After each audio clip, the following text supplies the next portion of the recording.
Nxënësit e shkollave të Prishtinës nuk po ndihen shumë të sigurt gjatë qëndrimit të tyre në shkollë.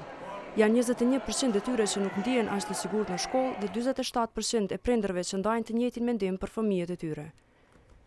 Një gjë të tillë e vënë pa një hulumtim mbi dhunën dhe sigurinë në shkollat e kryeqytetit, realizuar nga UNDP-ja në bashkëpunim me komunën e Prishtinës.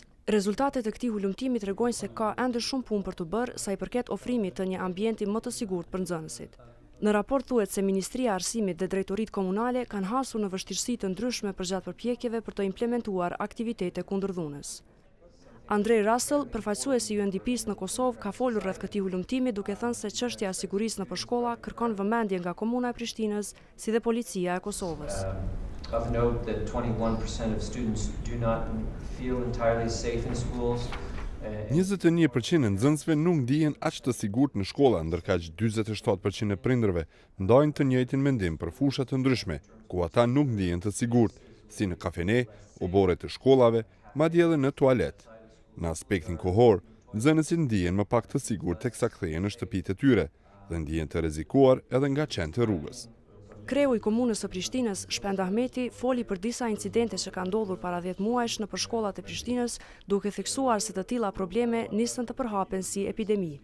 Marr parasysh një gjë të tillë, Ahmeti tha se komuna ka ngritur më shumë diskutime për këtë çështje në mënyrë që të shihet se si qëndron situata sa i përket sigurisë nëpër shkolla.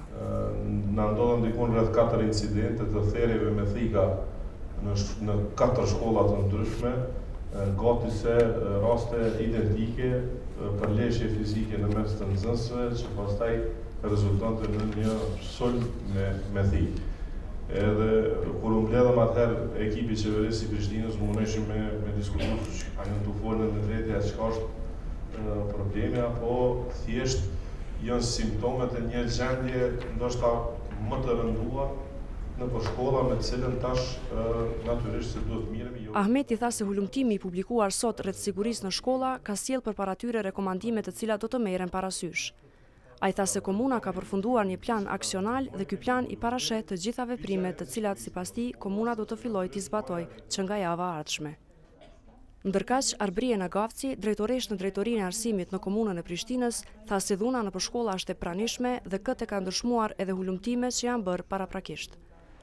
Ajo tha se synimi i Drejtorisë së Arsimit është që të ketë një rol parandalues dhe vetëdijsues në mënyrë që të evitohen problemet. Raporti i komunës së Prishtinës në bashkëpunim me UNDP-n ka përmbledhur të dhënat e 353 nxënësve, 82 prindërve dhe 84 mësimdhënësve në shkollat e Prishtinës.